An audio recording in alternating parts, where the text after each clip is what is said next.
If swimming makes you feel out of breath, tired, or just downright exhausted, then this video is for you. I'm going to show you how you can swim for 30 minutes without getting tired. And at the end of the video, I'm going to share with you a few pro tips that you can implement the next time you go for a swim. Now, I want to break this down from the very beginning. Let's talk about distance versus time, because to be honest, doing anything for 30 minutes is extremely difficult. I mean, think about how hard it is to go for a 30-minute run, or ice skating, or weightlifting, or anything really. It's hard. So you can just go one shot of 30 minutes, or you can break it up. You can go 2 shots of 15 minutes, 3 sets of 10 minutes, 6 of 5 minutes, or you can do 3 minutes 10 times. Now at this point, you're eventually getting to what's called interval training, where if you swim for 3 minutes and then you take like a 30-second rest period and then you do it again, this is essentially interval training. Now at the end of the video, we're going to talk about some different technique and training ways that you can eventually work your way up this ladder. But it's important to remind ourselves that just because you're trying to swim for 30 minutes straight doesn't mean you have to go to the pool and try and add 1 minute at a time. You can actually accomplish 30 minutes by breaking it up, and we'll talk about that a little bit later at the end of the video. Now, one of the most common questions I get asked is, okay, I want to swim 30 minutes, like what's a good distance that I should be able to accomplish? Or if you swim a certain distance, how fast should you be able to do that? That's sort of the reverse of distance and time. So what I did was I broke down a few different distances, and if you swim that distance in 30 minutes, what that means your average pace is per 100 and what level you are in the swimming spectrum. So I know I have a lot of viewers of the channel at various skill levels from beginner all the way to elite. So let's go ahead and break it down. So if you can swim 1,000 meters, which is 1 kilometer in 30 minutes, that means you're swimming at an average pace of 3 minutes per 100 meters. If you can swim 1,500 meters or 1.5 kilometers in that 30 minutes, that's a 2-minute pace per 100. Now, the gap between a beginner swimmer and getting to about an average swimmer or even above average swimmer happens around the 2-minute pace per 100. So if you're swimming anything 3 minutes or slower, you're probably more of a beginner swimmer, and that's fine. You're just getting started. You're probably going to break up that 30 minutes into a few different chunks. And as you get faster to 2 minutes and beyond, now you're at the average and even above average speed. So if you can swim 1 mile in 30 minutes, and 1 mile for all of those in the United States, that's 1,760 yards, 5,280 feet. That's about 1.6 kilometers, and that is a 1 minute and 51 pace per 100 meters. And that means you're about an average speed. Now, if you can swim any faster than that, you're actually moving into the other categories, what I call a strong swimmer. So if you can swim about 2,000 meters, 2 kilometers in 30 minutes, that's a 130 pace per 100. You're definitely a stronger swimmer, and you're pretty much above average in terms of swimming speed. Then if you can go a little bit further in that 30 minutes, if you do like a test set where you see how far you can go in 30 minutes, let's say you swim 2,500 meters, 2.5 kilometers. That means you're swimming at a 112 pace per 100 meters, and you're definitely in the elite circles if you can maintain that kind of speed for that kind of a duration. And then for kicks and giggles, I threw on here 3,000 meters in 30 minutes. That's 3 kilometers. That is 1 minute per 100 pace, and this is definitely the top of the world. The world record pace for those interested in the mile, which is the 1,500, is just under 15 minutes for the men, and 15 minutes Katie Ledecky. So if you're swimming about a minute pace per 100 meters in a pool, you're moving at world record speed. But I want to know from you guys, how fast or how far can you swim in 30 minutes? So where do you guys stack up on this? What is your goal? Where are you working towards? And I'll engage with you guys in the comments. Now let's break this down. How do you actually move up the food chain and improve your swimming, and do so where you're not actually so fatigued, so you can make it, not feel exhausted, not feel tired, and be consistent and fast over a period of time? So I broke it into 3 different areas. So we're going to talk about technique, then we're going to talk about breathing, because I put that in its whole nother category, and then we're going to talk about training, because breathing is a part of technique, but work with me here. So let's talk about technique. We've got head position and body position. This is the epicenter of swimming efficiently. There's only 2 ways to get faster in swimming, and number 1 is reducing drag. We know that water is 800 times more dense than air, and so if you want to swim fast and you want to swim so without using a lot of energy, you have to improve your body and head position. What that means is looking down at the bottom of the pool, or if you're in the open water, Keep your face down. Now, it's really important that you maintain this body position as you fatigue. What happens is, as you swim, you start to get tired, and you naturally just start to lift your head up, your legs start to sag, your pull is not as efficient, and your body just starts to drag more and more and more. When you're fresh, you feel good, you push off the wall, or you start an open water swim, your body's naturally going to be higher. Your goal is to train at that level so you can really get your body used to what it feels like to swim at a slightly faster pace. And as I mentioned in the beginning, you can break up that 30 minutes in a lot of different ways, and by doing structured training and interval training, that's really the best way to train your body to swim faster. Now let's talk about rotation. This really ties into the pull, but once your fingertips enter the water, you have to make sure you're maximizing your distance per stroke. If you just spin your arms really, really fast, you're obviously going to get more tired more quickly. You're really trying to squeeze out almost every centimeter of every single stroke. Now you can get to a point where you actually over-rotate and you reach too far. Most people do not do that. So if you are thinking that I can squeeze out a few more centimeters on every single pull, really rotating your hips and shoulders, maximizing your distance per stroke, you're probably in that category. If you feel like you already have a very long distance per stroke and you almost stop moving between every single stroke, that means you're rotating too much and you actually have to shorten your distance per stroke. And you can do that by increasing your tempo and just not rotating as much. But most people don't fall into that category, so it's unlikely that you do. Now, the next thing we got to talk about is the pull, right? There's only two ways to get faster at swimming. Number one is decrease drag. We talked about that with the body position. And number two is to increase propulsion. Now, this is really important because if you have an improper pull, it's actually going to make your body position worse. I see a lot of swimmers, especially as you fatigue, and I do this myself, I'm guilty as well. When you fatigue, your hand just drops. And so what happens is you're basically pushing the water down, and that's going to lift up your upper body, and your legs are going to sink. That's no good. So you got to make sure you have that early vertical forearm. We call it the EVF. This is so important in swimming because this is how you move forward in the water. That's EVF, stands for early vertical forearm.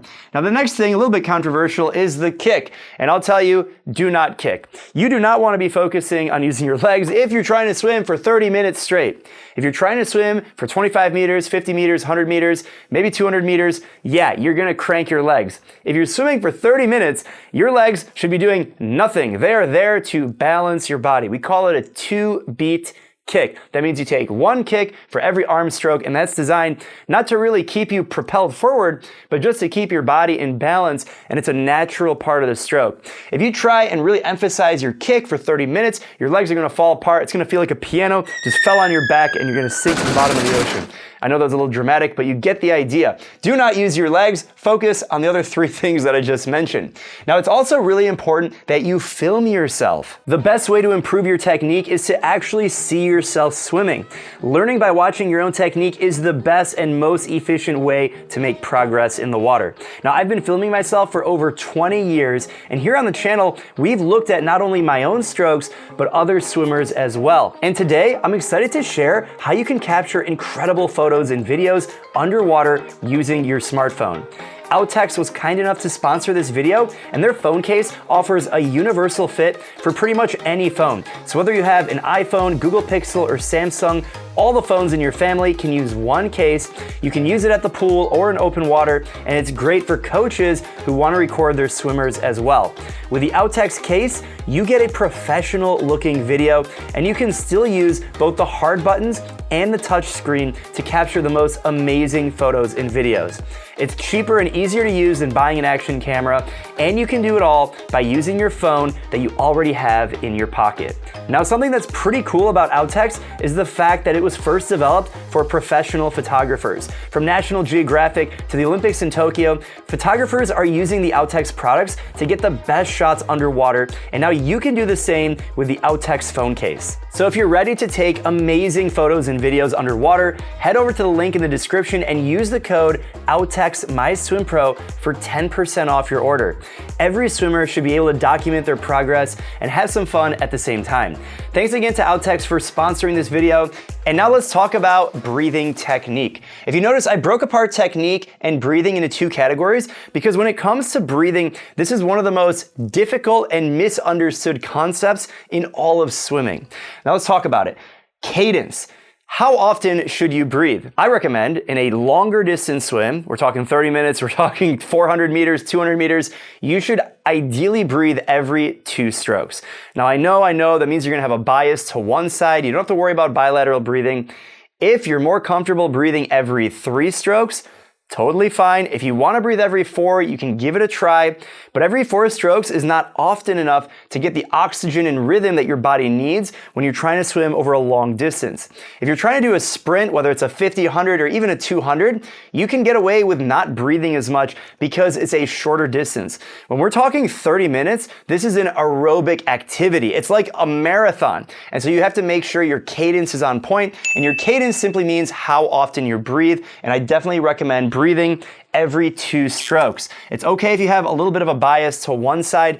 I have a bias to breathing on my left. Whether it's your right or your left, it really doesn't matter. Just make sure you're maximizing distance per stroke. You get into a rhythm, and again, I recommend every 2 strokes.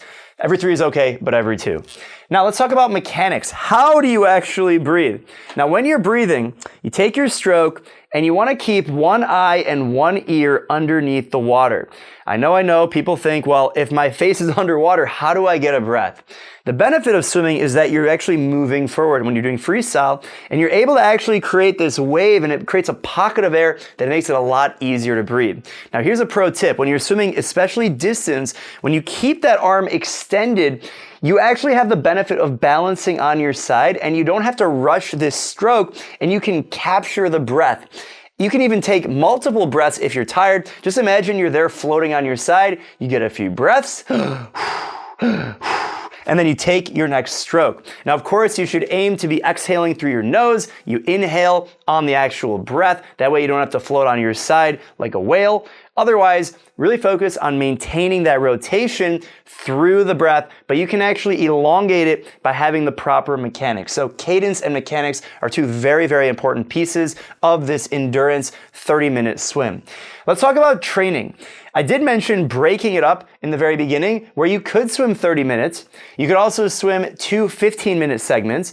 But again, we're trying to swim for 30 minutes without getting tired. So in order to do that, it's a little counterintuitive, but you have to break up your swimming. And that's the benefit of following a guided workout. So if you're not already swimming with a team, if you're looking for how do I actually structure a workout, I got you covered. That's what the MySwimPro app is for. This was developed to deliver a personalized coaching experience for you as a swimmer at a fraction of the cost of even hiring a personal coach. You just tell the coach what your goals are, what kind of a pool you swim in, what you're training for, fitness, losing weight, endurance, speed, whatever, and we will dynamically create a personalized training program just for you in the MySwimPro app. The power of software, it's absolutely incredible. Then you can take that workout, sync it to your Apple Watch or Garmin, and you have a personalized coaching experience right there on your wrist. So breaking it up is super, super important. I talked about interval training 10 times 3 minutes, whether it's 10 100s, 5 100s, 10 50s. If you're not familiar with interval training, make sure you check out a video I did just on that, breaking down the terminology and what interval training is. Now, another thing you got to do is make sure you have the right plan. So if your goal is to swim as fast as possible, you probably don't need to be doing the endurance training plan. If your goal is to swim fast, you probably need to be doing the USRPT or enhanced speed plan. If your goal is to improve endurance, then the improve endurance training plan is probably the appropriate one for you. So make sure you're doing the right plan. I recommend the Get Fit plan if you're a beginner. So that takes you from basically the couch to doing a 1600 continuously. And so we broke down, what does that actually mean? If you can swim around a 2-minute pace per 100, you'll swim 1500 meters in about 30 minutes. And this plan will show you how to do that. Make sure you check it out, link down below. Now, another way you should really think about your training is test sets. You could actually think of a 30-minute swim as a test set. Now we have a few test sets in the MySwimPro app, everything from the Need for Speed that tests you in a 1/100 freestyle effort to the Endurance Challenge test set, which is 5 100s on a threshold interval. We also have the Endurance Challenge Test set 2, and that's where you do 10 100s freestyle on your interval. You can also do a lot of different test sets, more coming in the MySwimPro app. These are some different ways that you can break up your swimming to keep you accountable and see your progress over time. Now, the final thing I want to talk about is pro tips so that you can do this without getting tired after swimming for 30 minutes. Number one is to pace yourself. So often we think we are in better shape than we actually are. We feel good. You go out for a run, you feel great. Next thing you know, 30 seconds, a minute later, you feel exhausted. In the pool, it hits you even faster. The piano's gonna come crashing down on you. I felt like there were about 10 grand pianos on my back. And you gotta make sure you're prepared, and the best way to do that is to pace yourself. That means you swim slow, you swim easy, even easier than you think you need to, especially if you're going after a longer swim. Now, the second pro tip is to mentally break it up. So even if you are committed to swimming for a very long time, whether it's 3,000 meters, 30 minutes, 60 minutes, open water, 2 hours, doesn't matter, you wanna mentally break it up. You can do that with some smartwatches by planning out how far you're gonna go. You can also do that by spotting if you're in the open water. You can mentally break it up by 200s or 400s or 500s or 100s. Whatever it is that allows you to have goalposts as you progress. So if you're mentally prepared to swim 3,000 meters, every 500 meters can be one of those goalposts, and you're breaking it up as 6 times 500. You're gonna swim continuously, but you're still breaking it up. And then warming up correctly. This is one of the biggest mistakes that swimmers make. You try to go out for a longer swim and you didn't warm up. You have to warm up, whether it's in the pool, in the water, or in the open water, or you're doing it on land. You get the blood flowing in your shoulders. It'll be so much easier to swim 30 minutes continuously when you warm up correctly rather than try and cold turkey it. You gotta train, and you have to really get your body used to those different elements so that way you can be successful and swim a full 30 minutes without even getting tired. If you thought this video was helpful, you're definitely gonna think this one is, where I show you how to swim faster in 90 seconds. I'll see you over there, and happy swimming.